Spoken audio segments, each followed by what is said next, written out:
Kaninang 2 AM, yung low pressure area na minomonitor natin ay isa ng ganap na bagyo na may local name na Ramil. Huli itong namataan sa layong 1,145 kilometers east of southeastern Luzon. Taglay po nito yung lakas ng hangin na 45 kilometers per hour malapit sa sentro at bugso ng hangin na umaabot sa 55 kilometers per hour. Ito'y kumikilos pakanluran, hilagang kanluran na mabagal at sa kasalukuyan po ay hindi pa dama yung epekto nito sa anumang bahagi ng ating bansa. Ngunit nga, mamayang hapon po, habang mas papalapit na itong si Bagyong Ramil, yung trough or extension po nito ay posible nang magdulot ng mga kalat-kalat na pag-ulan dito sa may silangan ng Southern Luzon at Visayas. Samantala, ngayong araw magiging mataas pa rin po yung tsansa ng mga pag-ulan sa malaking bahagi po ng Luzon.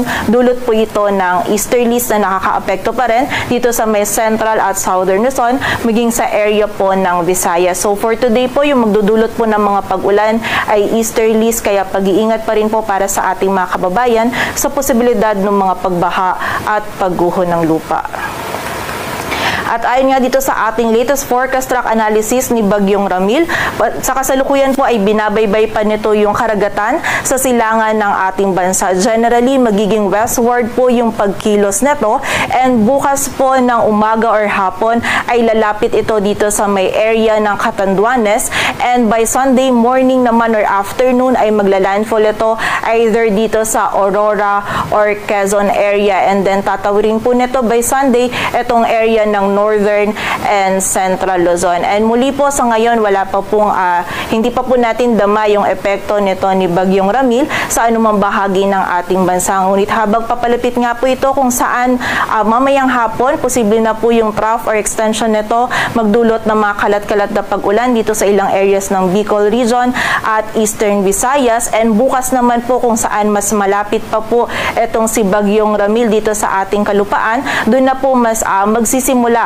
na maramdaman po natin yung direct effect nito most likely dito po sa may Southern Luzon, Visayas area. And then by Sunday naman, habang ito ay patungo naman dito sa may area ng either Aurora or Quezon, ay mas mararamdaman na din po natin yung direct effect nito dito naman sa area ng Northern and Central Luzon. So expect po natin, no, may mga malalakas na hangin po and mga pag-ulan na mararanasan yung malaking bahagi ng Northern and Central Luzon, maging yung silangan din po ng Southern Luzon at Visayas over the weekend. Kaya po pag-iingat at paghahanda para sa ating mga kababayan. And also, hindi rin po natin inaalis yung possibility na magkaroon pa ng mas southward shift or maging mas mababa pa yung track nito ni Bagyong Ramil. Kapag po naging